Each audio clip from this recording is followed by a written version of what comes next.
निम्नलिखित वचन को योना की पुस्तक 4:10-11 में दर्ज किया गया है।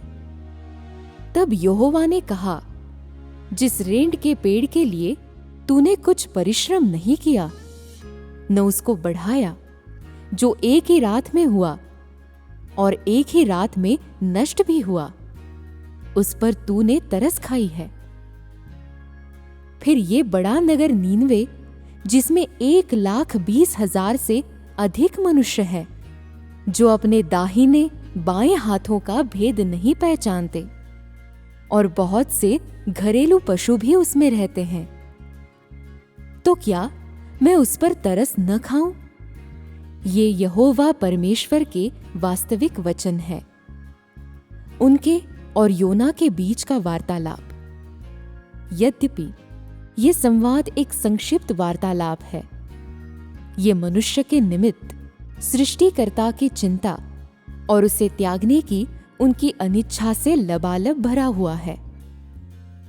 ये वचन उस सच्चे रवैये और एहसासों को प्रकट करते हैं जिसे परमेश्वर ने अपनी सृष्टि के लिए अपने हृदय के भीतर संजो कर रखा है।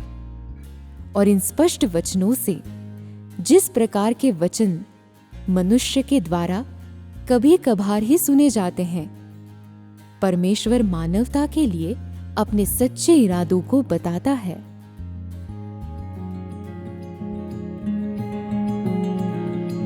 सृष्टिकर्ता हर वक्त बीच है इंसान के, वो हर वक्त बात करता है इंसान और सृष्टि से। हर रोज नया काम कर रहा है वो, उसका स्वभाव और सार व्यक्त होते हैं, व्यक्त होते हैं इंसान के साथ उसके संवाद में। उसके विचार और ख्याल प्रकट होते हैं पूरी तरह से। हाँ, दिखाई देते हैं वो उसके काम में पूरी तरह से। नजर रखता है, साथ रहता है वो हर पल इंसान के। अपने खामोश वचनों से वो बात करता है इंसान से और पूरी सृष्टि से।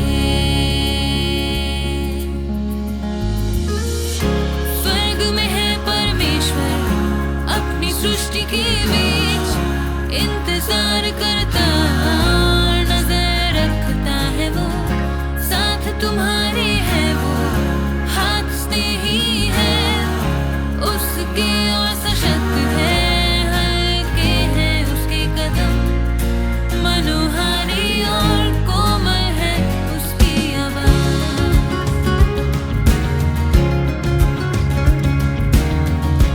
उसका रूप पास से गुजरता है और मुड़ता है, आगोश में लेता है पूरी इंसानियत को।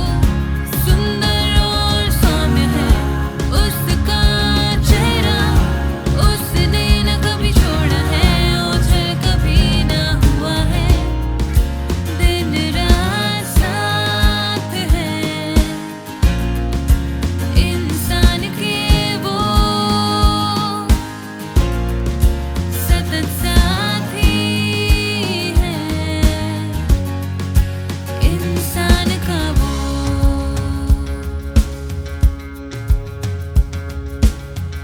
समर्पित परवाह, विशेष अनुराग अपना जो प्रदर्शित करता है वो इंसान के लिए। अपनी सच्ची चिंता और प्यार इंसान के लिए।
सृष्टि के बीच इंतजार करता, नजर रखता है वो, साथ तुम्हारे है वो, हाथ स्नेही है उसके और सशक्त